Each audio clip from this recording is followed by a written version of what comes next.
Hi, and it's Claire Maxfield here from Claire Maxfield Image. And this week's topic, I'm going to be talking to you about complaints.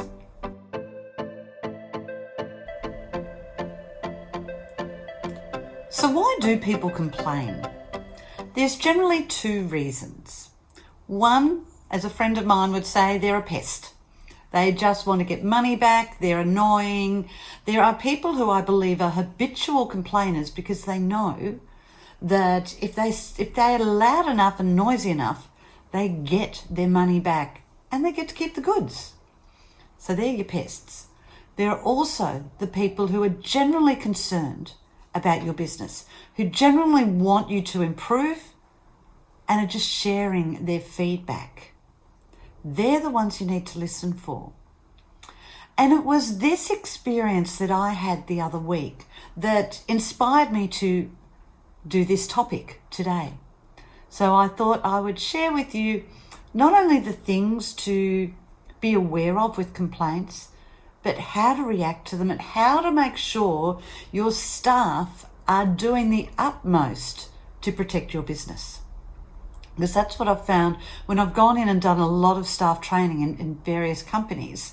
I'm not always just talking to them about how to dress and present themselves well, but how to communicate. And understanding how to communicate when someone is complaining is a gift. And this staff member I'm about to talk about was sorely lacking. So let me share with you my story. So a friend and I were going to a pub to have a bucket of prawns. He'd told me all about it, raved about it. We were both excited about going in there and just getting into some prawns, having a drink. It was a Saturday afternoon. It's summer here in Melbourne. And, we were really looking forward to it. So we went and we ordered a bucket of prawns. Now, I'll be honest, I can't remember now 100% if it was on the menu as a bucket or a pail.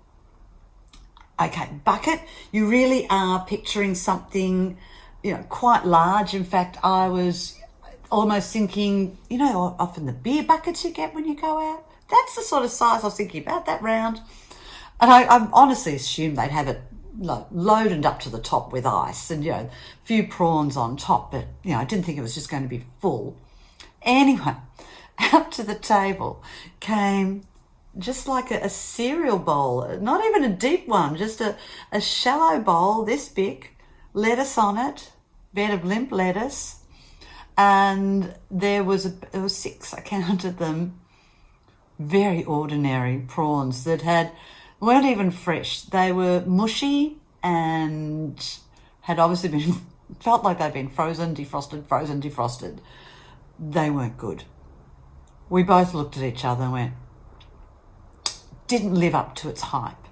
Even if it was only going to be a small amount, they should have maybe advertised the grammage of how many were there or roughly how many would be in it, or say it was a pail, because sometimes you can get those little pails, the tiny little ones. We've all seen them at homeware places, and they put in their little fake cactus in it. No, I think it was pretty well sure it was advertised as a bucket.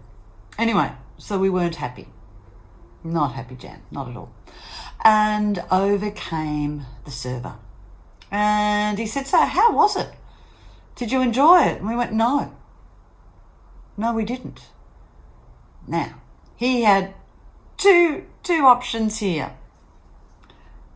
He could have asked us, what was the problem? What happened? And discovered what was going on. Were we being pests? Or were we giving them some genuine feedback? Or could take option number 2 and ignore it. Guess what? That's what he did. Oh. Got the plates, walked away. We looked at each other and go, well, that was a missed opportunity. So let me tell you what he should have done. In this instance, all he had to do was listen, say, I'm sorry, what happened?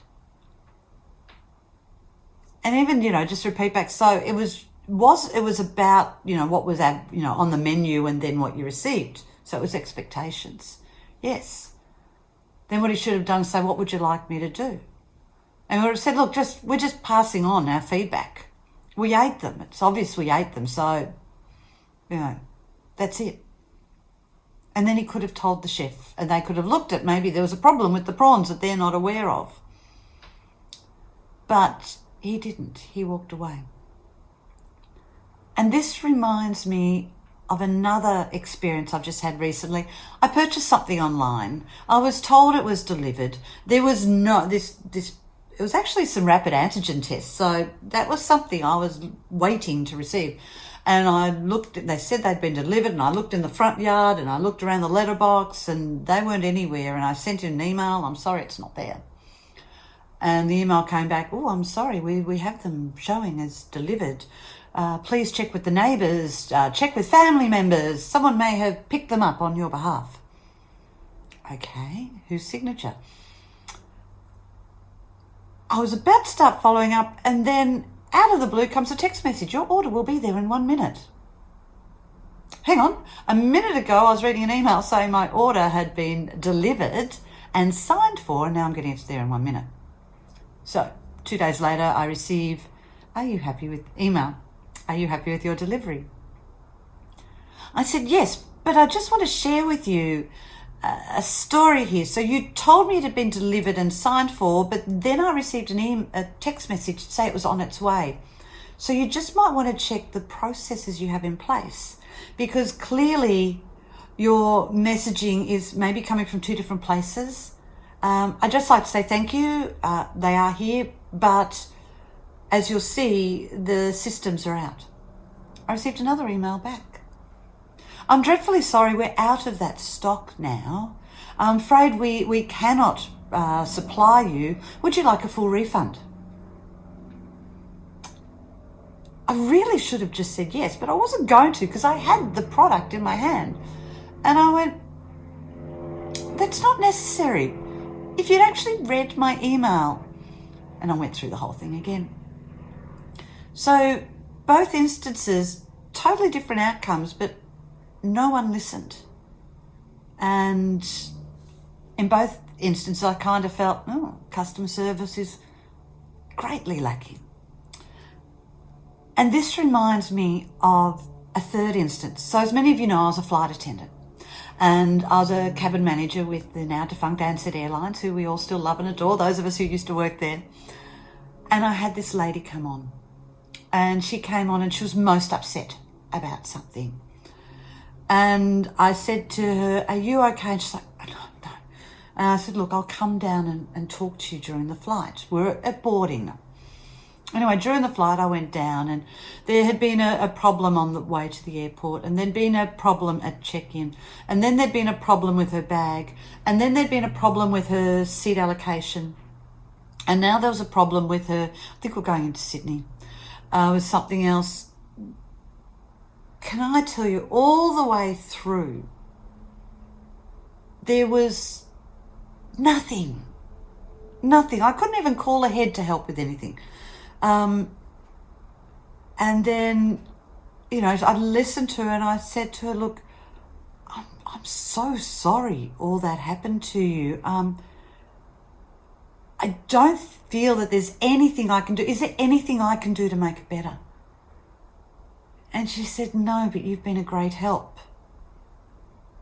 I went, how? She said, you're the very first person to listen to me.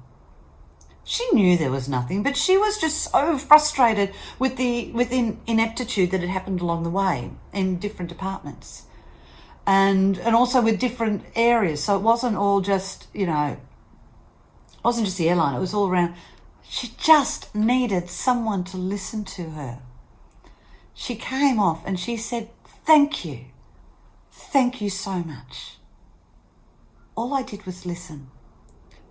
So if you are in a role where you're customer facing and doing customer service, or you have staff who are, my advice is just give them some education on how simple it can be to deal with any complaints. So the steps really are, firstly, listen. Don't just ignore. And certainly don't ask a question, was that okay? Because if you're asking the question, you don't get the answer you're after, then you're in trouble. So listen. Repeat what they said back. So the problem is, show empathy in your feedback to them and ask for a resolution. And by that I meant, what would you like me to do? How can I help you? And then follow up on what they've said. Now, you will get some people say, I just want my money back. Go and talk to your manager, whatever. They've given you a complaint, you've asked what you'd like, they've given you their resolution, follow up. Or they might just say, just let someone know.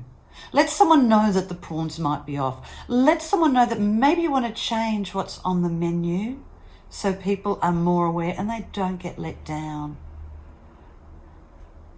And whatever you do, just follow and go, look, thank you for your feedback. I will let the relevant people know if that's all you can do. So, and lastly, if you are a business, make sure you've got policies in place so that your staff members know what to do and so the consumers know what to expect. But if anything else, just listen. So if you're going to get a complaint, be prepared. I hope you've enjoyed today's tip. It's Claire Maxfield from Claire Maxfield Image, and I've got some more tips coming your way. If you've enjoyed listening to this one and you want to hear some more, just click the subscribe and I will be dropping into your inbox every time a new episode is up. Have a great day and bye for now.